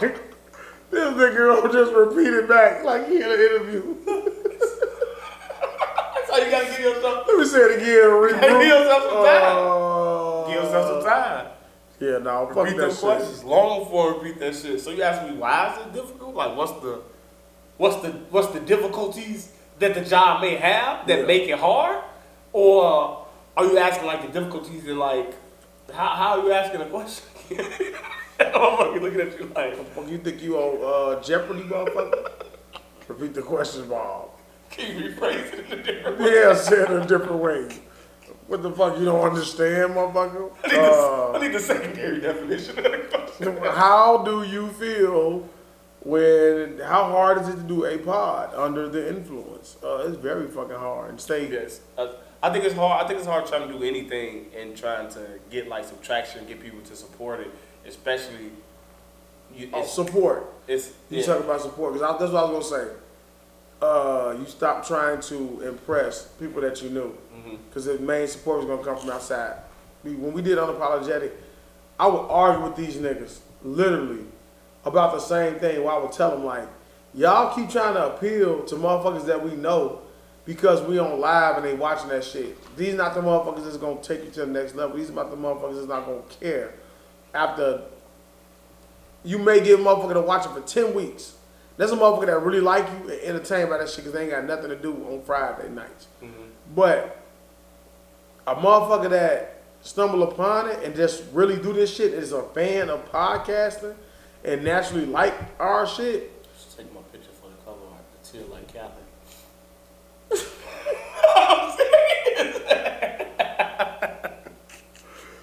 You used to get talk about some vain shit. That's vain. You're vain. Take a picture of yourself with a single tear coming With a down. Vaseline dropping his fucking eye. I'm a goddamn. I hate him. This the one. I hate DJ Khaled. Absolutely fucking hate him. And I lost what I was going to say again. I'm done. I don't know what I'm saying. Oh man. I'm totally like, If you think there's nothing cash, I'll take this good quality phone and go in there and take several selfies of myself. it's about me, part 2, continuation. This is my continuation.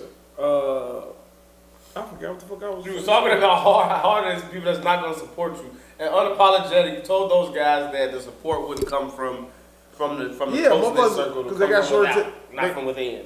Yeah, they're the ones that just really into this shit. They gonna look at it. The motherfuckers that's just like fans from outside. You used to get a lot of emails. I mean, inboxes. I ain't heard about it in a while, but I ain't really been seeing some of them podcasts posting. You know what I'm saying? Oh, that's on the Dutch girl? Yeah, I ain't been seeing that shit. I think it's a something where it's that's why I like the Joe Budden podcast, because it's like if it's not things it's not like guest based and shit like that. And he always be talking about it like how they do 2 podcasts a week and they be doing like 2.5, 3 hours. It's like a lot of these other podcasts just be doing like an hour and shit like that. And they only be doing that shit like bi-weekly or once every 3 weeks and shit like that. So it's like you really can't really compare. It's like money bad yo, you know what I'm saying? You can't really compete when you don't compare. It's like we're doing 2 different things. So it's like kind of look at it the same way. It's like I think a lot of people. That's why I'm kind of mad that we started that shit when we did, because we started it in a wave where everybody was doing that shit. So it kind of comes off like you just copying the wave of what everybody else was doing. It's like, nah, a lot of people really had this thought before, but nobody from the black community really opened their eyes to it. From my understanding of it until Joe Budden got so big and popular with it. Because Joe Rogan was been doing this shit, but it took for somebody from our community to show us that what we can do from it and establish from it and shit like that. So, but yeah, this shit is just not really hard. It's hard. It's not easy at all. It's not easy to commit to something like that. You know what I'm saying? And especially like I said with the support thing. That's what I see from our shit, and then just being like observant of a lot of other shit, like different businesses and stuff like that. It's like it takes that commitment from me trying to run a business. You know what I'm saying? It's like you really gotta be dialed in when it's your shit and you trying to push your own shit. Like you gotta go through those ups and downs where it's like, alright, when that shit ain't clicking, you still gotta go in and do that shit and still pass them to talk about how to say and wanna do that shit. And you know, shit, I don't think that shit's easy, man. It ain't, especially with all the blunts we consume. Some of the times, the time of days, we just like the way we do it, consistently doing it week in, week out. For us to get to 98, shit, that's a big deal. Keep saying that shit. Yeah, man, Like, it's a real big deal, man. Some of the people that supported us, man. Way we did. Man, should I say people from my house? go ahead. Anybody that supported the show, go and give them their shout out. Who else did? Emma did.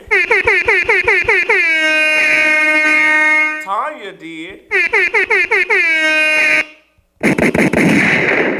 helping me right now, man. She's giving me pointers about the reels and shit like that, and when to post and how to post and how to try to get views and shit. That's why our views and shit for the reels is going up, man. Shout out Tanya, man.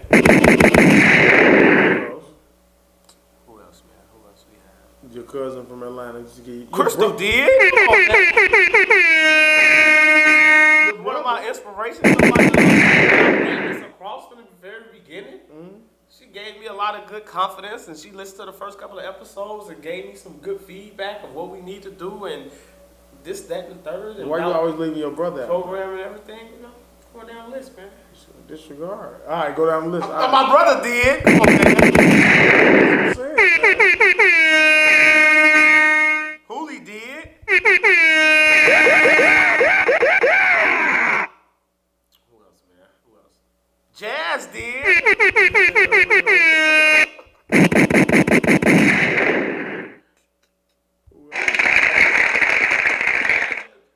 She really was like a real motivating factor. I don't want to stay on it for too long, but she really was somebody that was like, I looked at what she was doing and I was like, alright, I wanted to do that shit to impress her and be like, look what I can do, you know what I'm saying? She was saying like, you should do your shit. She kept like, she was being real encouraging and shit. So I was just trying to perfect my shit and get my shit to the level that her shit was on. and be like, I'm right there with you type of shit. So Jazz played a real huge role in, in me doing that shit daily and coming up with topics and shit like that. I used to always talk to her about certain shit and like on the phone and all that, like running down a lot of different topics and talking about shit. So she was a real big support. Who else, man? This girl, I think I'm gonna say her name. I never knew how to say her name. I think it's Alejandra. She did. Who else, man? Who else do we got? Erskine did. Come on, man. EJ did. Floyd did. Come on, man. People are gonna hate this. Look at this air horn over the driving like, we're gonna keep pressing that button. Fast forward. It's all good because we had a million. Nah, I'm bullshit. Who else, man? Unapologetic did.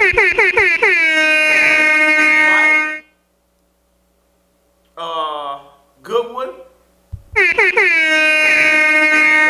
Jamal. We got Jamal on the show. Jamal did, man. I think that's, I don't know, man. Anybody else, man? Everybody, all the homies out there that supported the show, gave us feedback. Pat Man. Everybody that was a part Jordan. Lauren did, Call him Jordan. We gotta say Moochie. Moochie. Wasn't it Moochie? Montana. I said Moochie. No, it wasn't Montana. I'm sorry, Montana. I think Moochie is his hood name. Right, my bad. Yeah. Montana. I'm sorry. I'm fucking up. I always fuck his name up. Montana. You say Lauren supported you big time, right? Yeah. Lauren used to always give me feedback on what a woman would want to hear and things like that. Lauren gave us a lot of good topics in the first 10 episodes that you didn't like. You always had issues and beats with the things that she wanted to talk about. No, Lauren, nobody want to hear that shit. I'm not a chauvinist pig. I don't fucking just want to, I don't see women one way. But nobody want to hear that shit. Like, talk about, what was the type, like relationship shit? And, how would you feel how would you feel if your man hung up on you and he cursed you out? Shut up. I don't hear that. Max, he did. Rachel did. She ain't never show up for a fucking show. Man, yeah. Shout out to everybody that did, man. Tanisha supported as well, man. Nice healthy blunts on mine too, by the way. Just want you to know. So you said mine wasn't? No, I'm just letting you know. Yeah, thank you for everybody that supported, everybody that was around for the journey, and everybody that, been here for 98 episodes. I was finna ask you something when you said that, man. I fucking forgot what I was finna say. I'm listening. Just man. I don't know, man. What the fuck? You see the VMAs? I didn't. I saw Nicki performance. What do you think about the Lizzo stuff that's there? I didn't even look at it. About her being big, healthy guy. Talk about big fat ass Spears. Yeah. What did he say? I didn't listen to it. So I didn't really care. Ari Spears is like, I didn't really give a fuck. But fat ugly ass nigga. I didn't even know Lizzo was singing and doing shit like she's doing, like at the level that she's doing it. Mm-hmm. I didn't know that. I saw her reaction to it. She took the high road. Like, why you just nitpicking? Like, leave her alone. Oh, I don't give a fuck about Lizzo. That's what I'm talking about. I'm talking about I do. Okay. Who gives a fuck about that? But the episode that I wanted to say this, I was thinking about it. Like, there's a couple of episodes that I wish. Like, what episodes do you wish that you would do if you had a do-over? Whether it be like a particular episode, a topic, maybe a guest that was on. Is there anyone that you like, man, I wish I had that episode back, or I wish we did it differently, or this way, I wish it went this way or that way? No. Probably episodes where I fucking have nodded off, and the 2 episodes were good. When I wish you went a little different way. Not that they were bad, but I think they could have been much better. And I think the reason I feel like we were so stubborn in the beginning, sometimes like when people would come on, we would still try to do the show, even with people coming on, instead of like how when Jamal came on, we sort of kind of didn't do what we normally did. We improvised when he was on there, and we just like not necessarily, for lack of a better term, center the show around him, or center the show around the guests to make it where they can be involved in it as much as well as how we were.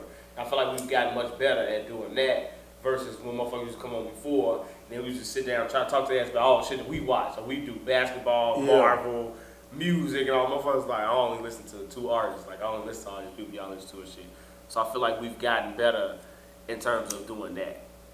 And the good one episode of it. My birthday episode, of course, for various reasons, I would definitely love a duo on that episode.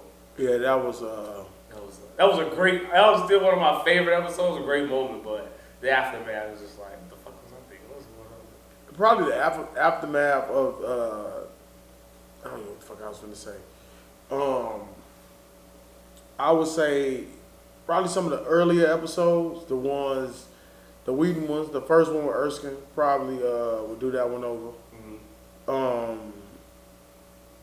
Like you say, definitely the one with Goodwin would do that one over. And the one with Pac-Man and EJ, I would do that one probably over. You know what I'm saying? Like you say, just to get that do-over as far as that one. The ones with Emery and company, I would probably do those over. Because I think we could have, like... I think we got a good conversation out of those. Yeah, I think that it was just like, you gotta strip it down, and I don't think Emery was comfortable doing the pod. Not that he can't do it. I think it's more so along the lines, like I said prior, like why I hated the cameras, because there's certain things and shit that you don't want to speak about because of an image that you have. I would probably want to do that one over. Do you think the podcast has shattered whatever image people have? Mm-mm. Or you think it's enhanced the image that they have? I think it's the same. I don't think I've done nothing like. I think everything that I do, I think the people that know me, I don't think I'm surprising them. What about certain people that didn't know you? Maybe not knew you to this. They probably think they probably say like, he funny as hell. Like that's what I always get. They be like, oh, your ass funny as hell. Yeah, I know it's like a Hispanic shirt too. I wore it once. I'm like, I gotta find something to put on. That motherfucker went crazy with the sticker gun on your shirt. Yeah, it's a Jordan shirt though. It's Jordan. That's all that matters, huh? No, it's like a jump man though. Like I think I'll get clown for this. I think I'm wearing like a Hispanic shirt. It's a terrible shirt. Let me roll me over here. Fuck it. I'm out here with them. Trying to fit in. I'm Dominican. But yeah, man, what else we got? No, man, that's all I got, man. I don't even know what the fuck happened. In the world. We didn't talk about your birthday. That's what we didn't talk. We didn't talk about your birthday. We didn't talk about what happened. How you celebrated your birthday. We didn't talk about that whole week when who in them came on. We just glossed over that whole week of what happened. How you celebrated. How you feel. How you feel being 1 year closer to a milestone. Well, you know what milestone of a century mark. Look, let me say this. You ain't gotta get it too damn deep. We just saying we didn't. Hey, look, I can get us there. I can get us there, goddammit. Let me tell you something. So just a quick update on how the trip went. Cause I thought I talked about this. He wants me to keep drowning in my sorrow. You didn't. We didn't talk. That's what I'm saying. You go back and listen to the last episode. We didn't talk about shit. No, I thought I was talking we about didn't discuss your birthday at all. All right, so look, my birthday, of course, I was supposed to go. Let me give y'all a nice story time with daeo. You know. I got it. Look, I'm supposed to go Dominican Republic. Everybody know that. I think I mentioned it. So I had it all planned out. Went and bought bucket hat, Cubs, bucket hat, swim trunks, the whole 9. You got a Cubs bucket? Yeah, I got a bucket hat. Tell me that. No, man, I was just gonna show you this. Man. Swim trunks, bucket hat, socks, and slides. I took one pair of shoes, all Cubs, all slides. No, just a hat. Oh, you said your swim trunks was Cubs. No, it wasn't. I had some pink. I talked you out of that. I had some pink and purples. I had some for your ass. You were like, what are you wearing? I had some for y'all ass. Anyway. Pink and purple. Yeah, they nice. This is nice, man. I had it all planned out. We wake up. I finally had packed my bag. I had been storing shit. Go ahead. If a girl told you that one of your homies Like, this is not me. I feel like you be thinking some of this shit with me. It's not me. But if you knew a girl, she was like, yeah, you know, your homie like his ass smacked and squeezed while we having sex. What you think? I wouldn't be surprised. Because you judge your friends about their sexual preferences and what they do. So would that bother you if you knew, like, one of your friends prefers? No, I'd just be like, you all freaky nasty motherfucker. That's what I'd be thinking. I'd just be like, this nigga freaky and nasty as hell. Because I'm pretty sure I know people who like that. You be like, what are you doing? It's like when you stumble upon something, you see a motherfucker giving somebody head. Man, the weirdest shit is booty play.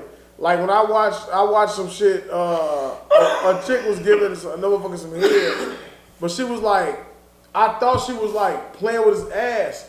She was playing with the tank right between the balls. I'm like, why is she massaging that? Like, why do you want to touch other things? And why do you like that as a man? Like, why are you sitting there allowing her to put her hands in other places they shouldn't be?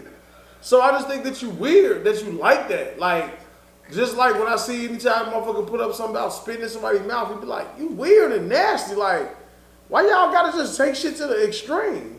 So I wouldn't be surprised. I'd just be like, this nigga like different shit.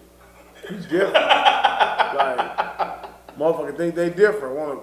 You like your ass smack, G? Like, we'll talk about it. Like, my friend group, we'll talk about it and make a joke out of it. And you'll be like, you'll have to own up to it because the more you deny it, the more you run from it, the more we gonna just keep tearing your ass apart. Bad, pause.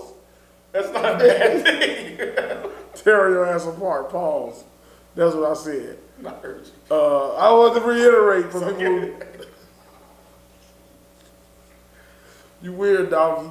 You like shit touched that shouldn't be touched, man. Like, just keep it simple. Fuck. You know what I'm saying?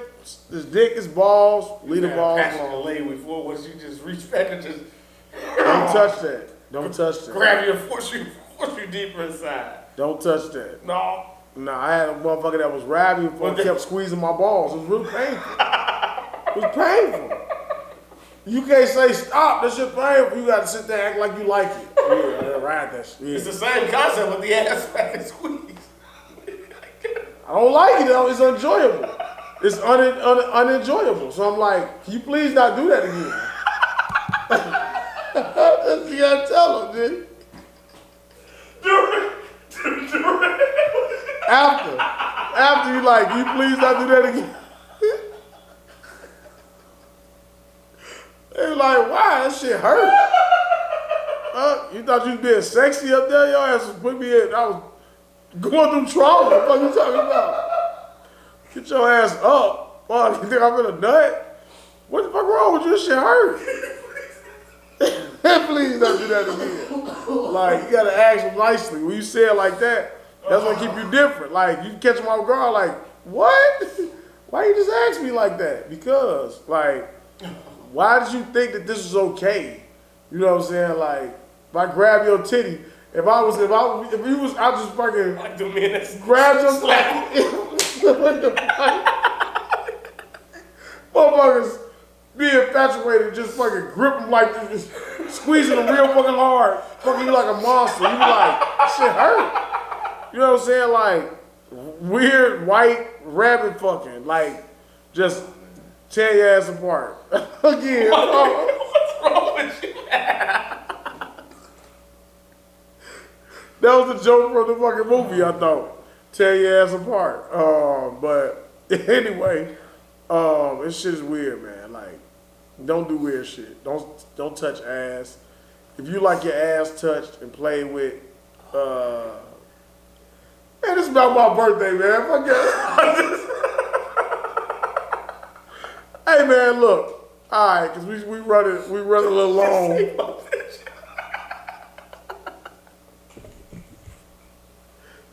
Running alone.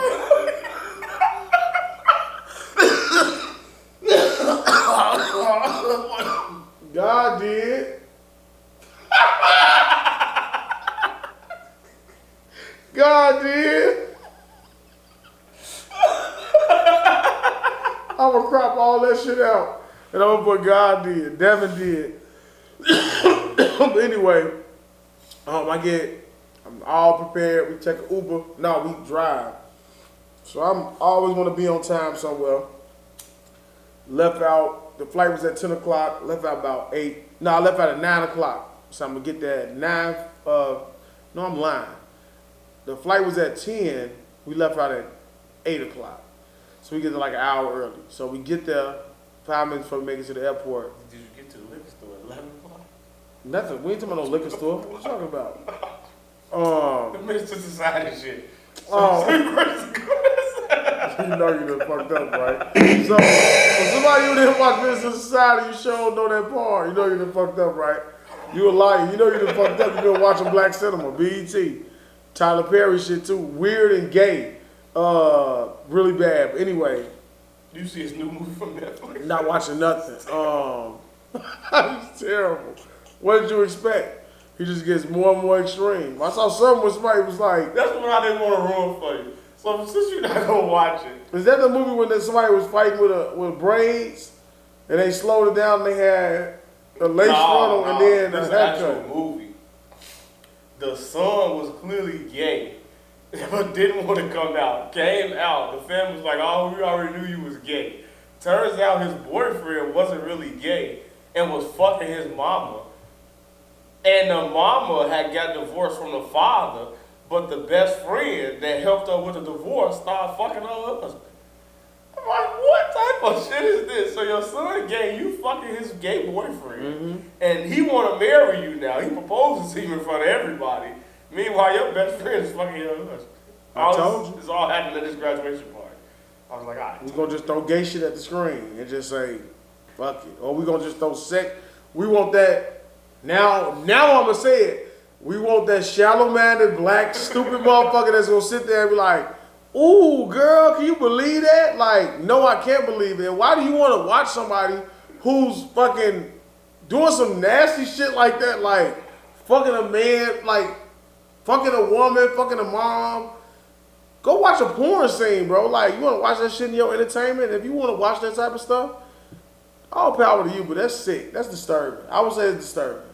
I would watch that and probably be really upset. You would be. Like, you should watch it still, though. Nah, there's a lot of things that I'm not going to watch. Not because I got an issue with same sex. It's just like, it's just too much. Like I can't watch that shit. It's just too much for me. Like, you don't have to put it in my face like that. Pause. Hey, hurry up.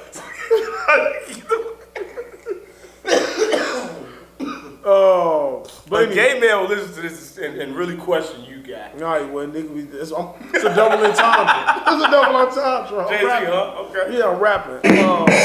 But I was 5 minutes from the airport, say the flight got canceled. I'm like, she full of shit.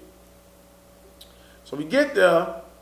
The fucking lady behind the counter has the smallest ponytail I've ever seen, with eyelashes so thick. You ever use a brush? Yeah, but worse, a brush. Like, all right, your brush, the one that you had for the longest, when them bristles is motherfucking like smashed like a motherfucker. Her eyelashes is like that, and she's like, well, if you can find a flight, I'm gonna go over here and see if Southwest has a flight going out. We'll just pay for the flight. Of course they didn't. So we looking it up. The closest flight is probably 9 p.m. You arrive at like, it was like a layover too. So you would arrive at like 9 or 8 a.m. So we constantly calling the hotel, calling the insurance, trying to get a refund, trying to make sure that I'm not overly spending too much more money, because this is an expensive trip. I'm supposed to have a pool on my damn balcony. But the disappointment is like a heartbreak as we're sitting there letting it sink in. And they said that they canceled the flight for flight disruption. I'm gonna skim through a lot because I ain't gonna give you story time with Dale because we had some sidebars with sick Tyler Perry shit.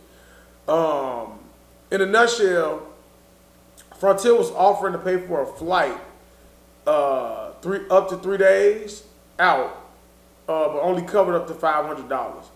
A flight the next day to the Dominican Republic was like from $700 to $900. So you would have to pay that extra. No way I'm doing that. Plus the hotel's not answering because we're trying to reschedule or just, change our check-in time. Hotel not responding, no refund, no flights going out. So we constantly email and trying to get confirmation. We finally get through we have to use the WhatsApp. I never heard of it until that day. International talking app? Yeah, we had to talk through that, and he says that if you're not in the hotel by 11 p.m., they'll cancel your reservation. So I'm like, okay, it's a good and a bad thing. So if we can't catch a flight, it's just a wrap. But maybe I can reschedule for later September. We'll go to Cancun, and we'll just do it for her birthday. Nobody responded to us that entire day. The amount of depression and sickness that came over us was like unbearable. I left my bag right in front of the doorway. There was no need for me to try to book. I was constantly still trying to find another like flight. Like movie scenes, you can't even just drop it? Yeah, just sick. Well, I carried it up the stairs and just left that shit right in front of my bed. Like, and I left it there for like 8 days. We stayed at home the first night. We constantly still trying to reach out. I was going to pay for a 3-day trip to Cancun, almost the same as I paid for 4.5 days in Punta Cana. Didn't work out. We ended up getting a hotel room here just so that we wouldn't be at home and just so we would have like some time away and just together and stuff like that. Unsatisfied with the room. We didn't get it wasn't the best of quality. It was Champagne Lodge. Not the best of quality. Big ass pool, whirlpool, not the same. So you got to get the best of it, put the swim trunks on, sit in. You know, we did some stuff, but it still wasn't the same, man. They had a good time at the Champagne Lodge. Yeah, we had a good time. You know, we had a fifth of some tequila that Milagro or something like that. Something like that. It's one of the newer bottles. Yeah, I mean, it's not new. Well, it's new to me, goddamn it. This shit's old as hell. It's new to me. Well, India had it at her party before that, so we grabbed it. I mean, that shit had us fucked up. We both nights, half of the bottle. I mean, we were fucking hammered. We're hammered. So the last night, I didn't say, I say, whatever, man. We did that until that Thursday. Friday was the day of my birthday. We came back home. I came home. Kenya bought a bunch of Cub paraphernalia, decorated the house and the table with Cub stuff. That's your birthday, isn't it? Yeah. I was they had decorated the front, everything. We ended up doing the same old Top Golf. This time I said, hey, for the motherfuckers that hate Top Golf, y'all don't want to be there, we can come to the house later. So we ended up being... Go where no man has gone before. We ended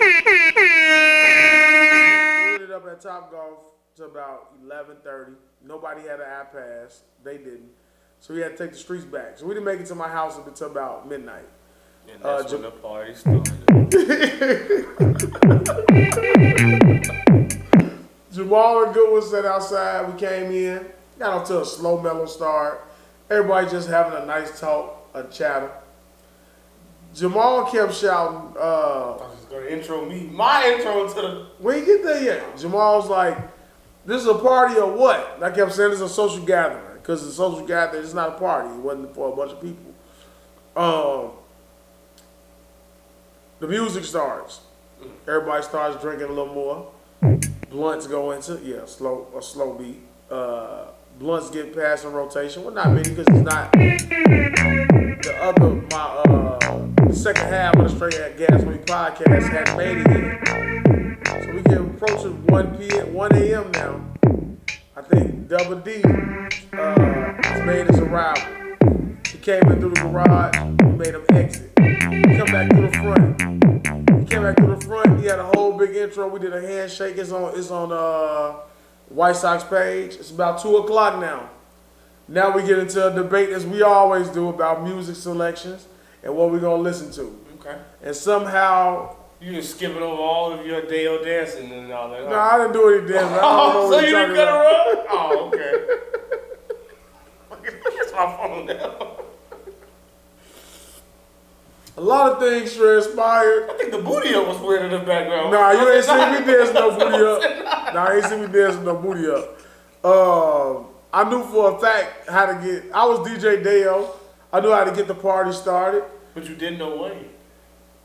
First off, so I was. This video has a service. The motherfucker He put the kibbutz on that. Nah, man, we don't do that type of stuff. So we did. What's that little challenge, man? When they got the little challenge thing, where you got turn the lights off when you rap. And you dropped the This guy ball suggested on the waivers. This guy suggested that we play BMJI. I said, okay, cool. Who the fuck don't know Birdman JR word for word? Hold on, guys.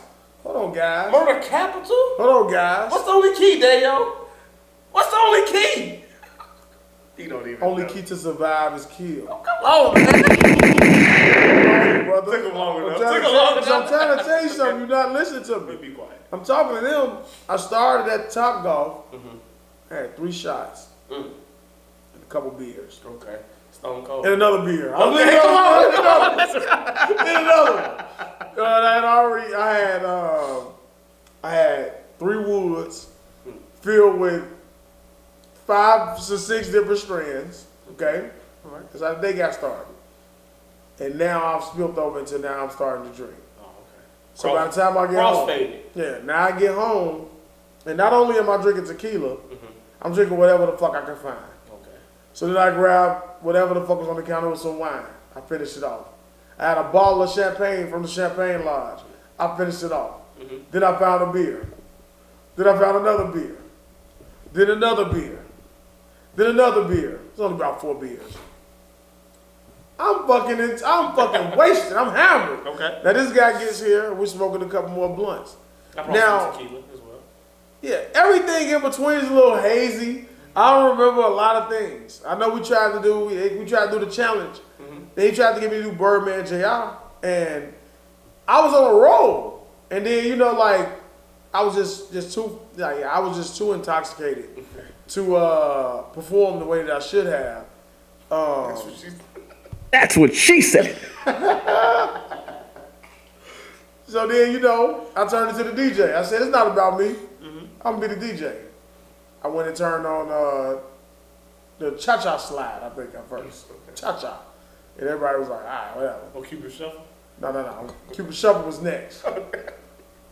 Still, That's the 35. hold on. I said, I know what to do with these motherfuckers. I went and got the juke slide. And when I turned on the juke slide, That's the one they go, all right now, y'all. yeah, no, that's the one. That is that one. Yeah, to the left, yeah. Yeah. That one, I went and got that That's juke Doobie slide. Brown. That's that one right here. Yeah. I went and got that fucking juke slide. And these motherfuckers didn't leave my house at 6 a.m. in the morning. All old heads report to the dance. As this guy sat there with his Shazam app open, taking notes and recording so many different songs Okay, yeah. to add to his iTunes. Pretty young thing by Mike Jack, huh? We didn't play that. Yes, night. you fucking did, pretty young thing. Nah, I played Rock With You. Rock With You was on my playlist. Have you checked my playlist out? Because I've been mindful of things that play, just so I don't want you to stumble upon something like, this guy listening to... Oh, so you finally let us follow you on this? I showed you that. Okay. Nah, this guy listening to Taylor Swift, Ed Sheeran. Okay. You know what I'm saying? I don't judge you, man. I'm not a judge person. But yeah, man, we probably should have started off with that story. Would have been a little more detailed. Y'all tired of hearing me talk. For those that get tired of hearing Daeo's voice week in and week out, please kindly, I was going to say something real ignorant. What are you talking about? I don't know, I'm just rambling on, but that has been episode 98 of the Straight Gas Me podcast. I am Daeo, the Truth Teller. To the right is dblock. Go comment, subscribe. Don't lie to me, Daeo. I don't see you on here, man. I accepted it, brother. I don't see you. Let's see. Yeah, man. Should be in there. Keep going. Nope. I'm not there, man. Come on, bro. Not there. So you gonna do the outro and you tell me what I gotta do. I went to my playlist. I went to what I gotta go to. Listen now. Here we go. Bro, I did. But that has been episode 98 of the Straight Gas Homie podcast. I am dblock. To my left is Daeo, the Truth Teller, but he won't let us know what he's been listening to. Listen to that Meg album. He's been listening to a lot of other shit. Definitely not. And he doesn't want to let us know. But thank you everybody for listening. Like, subscribe, follow us on straight_gas_homie on YouTube as well as on Instagram. This guy is daeo226 on all platforms. I am Deshaun0307. I believe that's on Twitter. I think I am dblock1203 on Instagram. My name is my name on Facebook. You can find me on Snapchat. Follow me. Press that. Yeah, man, episode. My shit was never set up. Oh, it's never set up, so we still can't watch and see what daeo listens to. I'm setting it up right now. It's all right, whatever, man. Episode 98 of the Straight Gas Homie podcast. We're out of here, man. Yes. Who's these people?